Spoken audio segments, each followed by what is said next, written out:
Hello दोस्तों, कैसे हैं आप। तो आज की इस वीडियो में एक्सप्लेन करने जा रहा हूँ Percy Jackson and the Olympians the lightning thief, जो कि रिलीज हुई थी 2010 में। तो मूवी की शुरुआत होती है आसमान में घने कड़कड़ाते बादलों से, जहाँ अचानक बादलों में बिजली चमकनी बंद हो जाती है। वहीं नीचे एम्पायर स्टेट बिल्डिंग के टॉप पर जियूस और पोसाइडन के बीच बात हो रही होती है। यहाँ जियूस, जो कि आसमान और बिजली का देवता होता है, जिसे रोमन मिथोलॉजी में जुपिटर और भारतीय मिथोलॉजी में इंद्र कहा जाता है। वहीं पोसाइडन समुद्र और तूफान का देवता होता है, जिसे रोमन मिथोलॉजी में नेपच्यून और भारतीय मिथोलॉजी में वरुण कहा जाता है। यहाँ जियूस पोसाइडन पर आरोप लगाता है कि तुम्हारे बेटे पर्सी जैक्सन ने मेरे लाइटनिंग बोल्ट चुरा लिया है।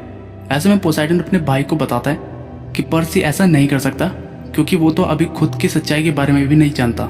पर जियूस नहीं मानता और पोसाइडन को कहता है कि अगर पर्सी ने लाइटनिंग बोल्ट को 14 दिन में वापस नहीं करा तो वो माउंट ओलंपस पर युद्ध छेड़ देगा।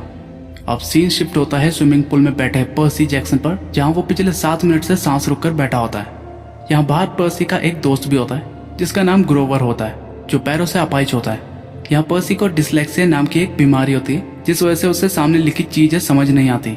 बाद में क्लासरूम में इंग्लिश की टीचर ब्लैक बोर्ड पर शेक्सपियर की कुछ लाइनें लिखती है, जिसके बाद वो पर्सी से इसको एक्सप्लेन करने को कहती है। तो पर्सी जैसे ही ब्लैक बोर्ड की तरफ देखता है तो उसे लेटर आगे पीछे होते दिखाई देते हैं, जिसकी वजह से वो कुछ बता नहीं पाता। बाद में पर्सी घर पर आकर अपनी मॉम से इस बारे में बात करता है कि उसकी डिसलेक्सिया की बीमारी बढ़ती ही जा रही है। तभी वहाँ पर पर्सी के सौतेले डैड आते हैं, जो कि एक नंबर के शराबी होते हैं।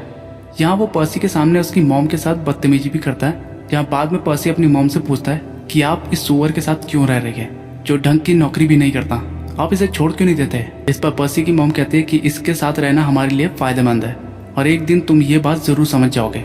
अब अगले दिन स्कूल ट्रिप में एक टीचर, जिसका नाम ब्रूनर होता है, वो सभी बच्चों को देवताओं और उनकी डेमीगॉड बच्चों के बारे में बता रहा होता है। यहाँ डेमीगॉड वो होते हैं जो देवताओं और इंसानों से मिलकर बने होते हैं। यहाँ ब्रूनर पर्सी से एक डेमीगॉड का नाम बताने को बोलता है, तो पर्सी सामने बने मूर्ति की तरफ देखता है, जिसमें ग्रीक भाषा में पर्शियन लिखा होता है, जिसे वो पढ़ लेता है और ब्रूनर्स को बता देता है। इसके बाद इंग्लिश की टीचर पर्सी को अपने साथ एक कमरे में ले जाती है, जहाँ वो टीचर उड़ने वाले एक क्रीचर में बदल जाती है, जिसे पर्सी देखकर डर जाता है। यहाँ वो क्रीचर पर्सी से चोरी हुआ लाइटनिंग बोल्ट मांगती है, जिसके बारे में पर्सी को बिल्कुल भी नहीं पता होता। तभी वहाँ ग्रोवर और मिस्टर ब्रूनर आ जाते हैं, जहाँ ब्रूनर उस क्रीचर को धमकाता है कि अगर तुमने पर्सी को नहीं छोड़ा तो मैं तुम्हें यहीं खत्म कर दूंगा। जिसके बाद वो क्रीचर वहाँ से निकल जाती है। यहाँ पर्सी पूरी तरह से घबराया और कंफ्यूज होता है। तो मिस्टर ब्रूनर पर्सी के दोस्त ग्रोवर को कहता है कि उन्होंने इसे पहचान लिया है और इसकी जान को अब खतरा है और हमें पर्सी को जल्द से जल्द कैंप में ले जाना होगा। यहाँ ब्रूनर पर्सी को एक पेन देता है और कहता है कि ये बहुत शक्तिशाली हथियार है और तुम्हारे पास जब कोई रास्ता ना मिले तब इसका इस्तेमाल करना। इसके बाद ग्रोवर पर्सी को उसकी मॉम के पास चलने को कहता है। जहाँ घर पर पहुंचने पर ग्रोवर पर्सी की मॉम को सब कुछ बता देता है, जिसके बाद तीनों कैंप की तरफ रवाना हो जाते हैं। रास्ते में पर्सी अपनी मॉम से कैंप के बारे में पूछता है, तो वो बताती है कि यह तुम जैसे स्पेशल बच्चों के लिए ही है। यहाँ पर्सी की मॉम उसे उसके पिता के बारे में बताने ही जा रही होती है कि तभी सामने एक गाय आकर गिरती है, जिसकी वजह से उनका एक्सीडेंट हो जाता है और कार पलट जाती है। तभी पर्सी की नजर दूर से आ रहे एक बड़े से क्रीचर की तरफ पड़ती है, जो उनकी तरफ बड़ी तेजी से आ रहा होता है। तभी ग्रोवर अपनी पैंट उतारता है, जिसके बाद पर्सी उसके अजीब से जानवरों वाले पैर देखकर हैरान हो जाता है। जिसके बाद वो ग्रोवर से पूछता है कि क्या तुम आधे गधे हो। तो इस पर ग्रोवर बताता है कि नहीं, मैं दरअसल एक आधा बकरा हूँ। जिसके बाद वो गाड़ी का कांच तोड़ता है और तीनों बाहर निकलकर कैंप की तरफ बढ़ने लगते हैं। कुछ दूर बाद उन्हें कैंप का दरवाजा दिखाई देता है, जहां दोनों अंदर चले जाते हैं, पर पर्सी की मॉम बाहर ही रह जाती है, क्योंकि वहां किसी तरह का एक अदृश्य सुरक्षा कवच होता है, जिसके अंदर सिर्फ डेमीगॉड ही जा सकते हैं। यहाँ तभी वहां बड़ा सा क्रीचर आता है और उसकी मॉम को उठा लेता है, जिसके बाद एक तेज रोशनी के साथ पर्सी की मॉम गायब हो जाती है। यहाँ पर्सी ब्रूनर द्वारा उस पेन को इस्तेमाल करता है, तो वो एक तलवार में बदल जाती है और पर्सी उस क्रीचर से लड़ने लगता है। पर तभी लड़ाई के दौरान पर्सी की तलवार उसके हाथ से छूट जाती है और क्रीचर का सींग पेड़ पर फंसकर टूट जाता है, जिसे निकालकर पर्सी उसे मार डालता है। जिसके बाद पर्सी भी बेहोश हो जाता है। अब बाद में जब पर्सी को होश आता है तब तक 3 दिन बीत चुके होते हैं। यहाँ पर्सी अपनी मॉम को खोने से दुखी होता है। यहाँ ग्रोवर उससे माफी मांगता है, क्योंकि वो उसकी मॉम को नहीं बचा पाया। अब ग्रोवर पर्सी को कैंप दिखाने लगता है, जहाँ हर जगह प्रैक्टिस चल रही होती है। ग्रोवर यहाँ पर्सी को बताता है कि तुम भी एक डेमीगॉड हो और यहाँ तुम जैसे और भी हैं। यहाँ पर पर्सी ग्रोवर को बताता है कि मैं तो एक लूजर हूँ और मुझे डिसलेक्सिया नाम की एक बीमारी भी है, जिस पर ग्रोवर बताता है कि वो कोई बीमारी नहीं है बल्कि तुम्हारी शक्तियाँ हैं जिसमें तुम ग्रीक भाषा को आसानी से पढ़ सकते हो। इसके बाद मिस्टर ब्रूनर्स जो एक सेंटोर्स होते हैं, मतलब कि जो आधा इंसान और आधा घोड़ा होता है, पर इस दुनिया में सब उन्हें कायरन के नाम से जानते हैं। वो पर्सी से मिलते हैं और पर्सी से बात करते हैं। इसके बाद ब्रूनर पर्सी को बताता है कि तुम पोसाइडन के बेटे हो और तुम में उनके जैसे कई शक्तियाँ हैं। इसी के साथ तुम शक्तिशाली भी हो और दूसरों के लिए खतरा भी।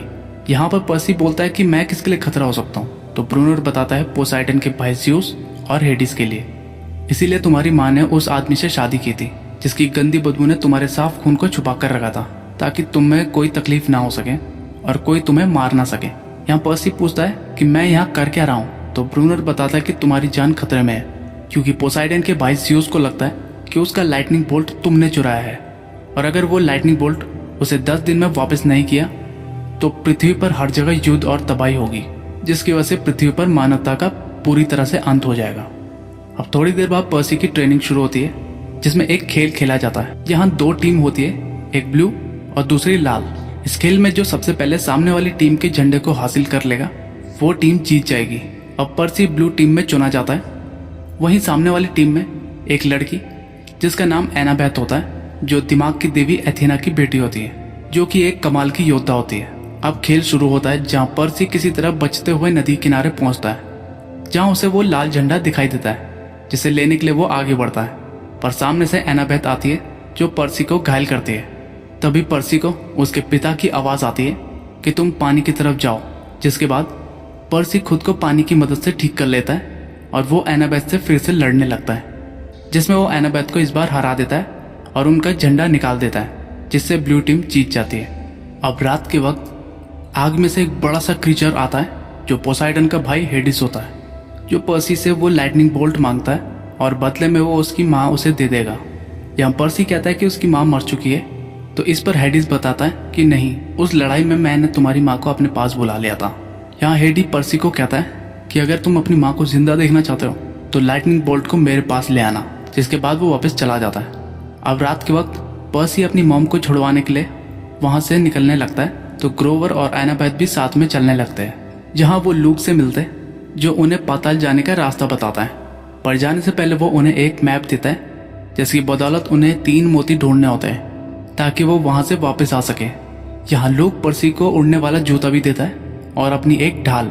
अब तीनों उस मैप के जरिए पहले मोती को ढूंढने निकल जाते हैं, जिसके बाद वो एक ऐसे एरिया में पहुँचते हैं जहाँ हर जगह मूर्तियाँ होती है। यहाँ सामने तीनों को एक पॉन्ड में बहुत सारे सुनहरे सिक्के दिखाई देते हैं, जिसमें से वो थोड़ा सा उठा लेते हैं, जिसके बाद यहाँ से तीनों अलग अलग होकर उस मोती को ढूंढने लगते हैं। तभी ग्रोवर को वहाँ पर अपने अंकल की मूर्ति दिखाई देती है, जिससे उसे पता चलता है कि वो इस वक्त मेडुसा के घर में है। वहीं दूसरी तरफ एनाबेथ को एक औरत मिलती है जो बहुत डरी हुई होती है, जो कह रही होती है कि उसने मेरे पति को पुतला बना दिया।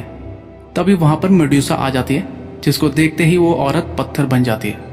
अब यहाँ पर पर्सी ग्रोवर को बताता है कि हमें मेडुसा की परछाई को देखकर उसे लड़ना होगा। यहाँ कुछ देर बाद मेडुसा पर्सी को पकड़ लेती है। तभी एनाबेथ पीछे से आकर उसे गाड़ी से टक्कर मारती है, जिसके बाद पर्सी मेडुसा की गर्दन काट देता है और यहाँ उन्हें पहला मोती मिल जाता है। यहाँ तीनों मेडुसा का वो सर लेकर आगे निकल जाते हैं। अब इसके बाद तीनों नेशविल में दूसरे मोती के पास एक म्यूजियम में पहुंचते हैं, जहाँ देवी अथेना की मूर्ति के ताज पर वो मोती लगा होता है। तो तीनों म्यूजियम के टॉयलेट में छुप जाते हैं और रात होने पर वो उस मोती को निकालने पहुंच जाते हैं, जिसके बाद वो उस मोती को निकाल लेते हैं। तभी वहाँ पर 5 लोग आते हैं जो एक साथ पर्सी से वो लाइटनिंग बोल्ट मांगने लगते हैं। पर पर्सी उन्हें बताता है कि वो लाइटनिंग बोल्ट मेरे पास नहीं है।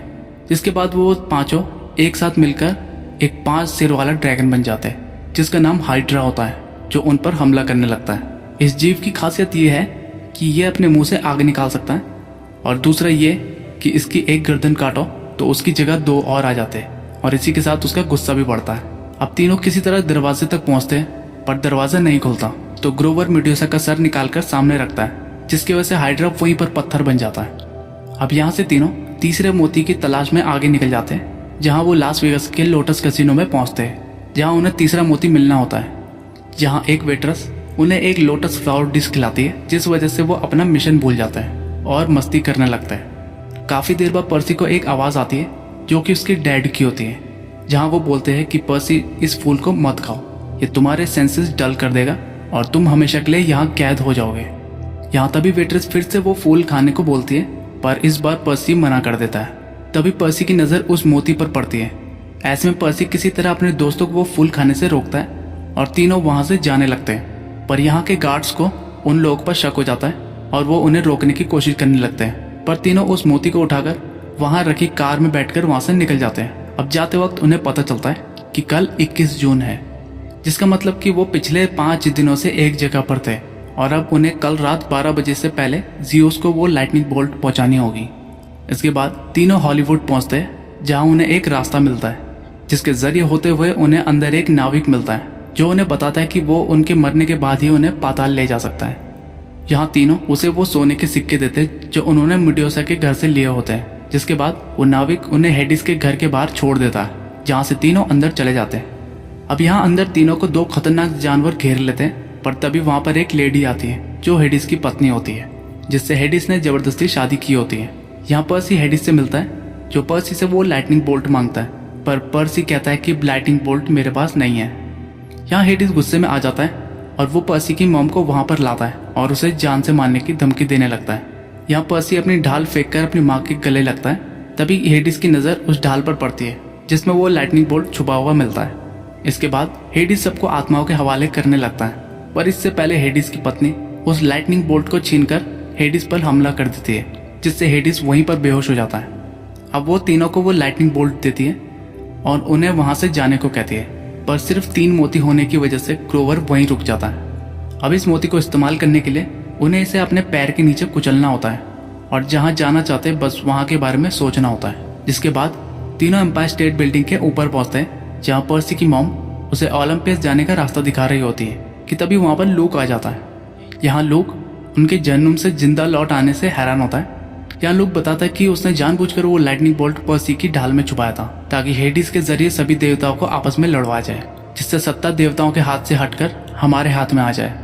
यहाँ पर्सी लाइटनिंग बोल्ट को वापस करने जा रहा होता है, पर लूक उस पर हमला कर देता है। जिसके बाद यहाँ दोनों के बीच लड़ाई होने लगती है और इस लड़ाई के दौरान पर्सी अपनी शक्ति के जरिए लाइटनिंग बोल्ट को लूक से छीन लेता है और ओलंपस जाकर जियोस को वो लाइटनिंग बोल्ट दे देता है। यहाँ पर्सी बताता है कि ये बोल्ट लूक ने चुराया था, ना कि मैंने, और वो आपसे नाराज है।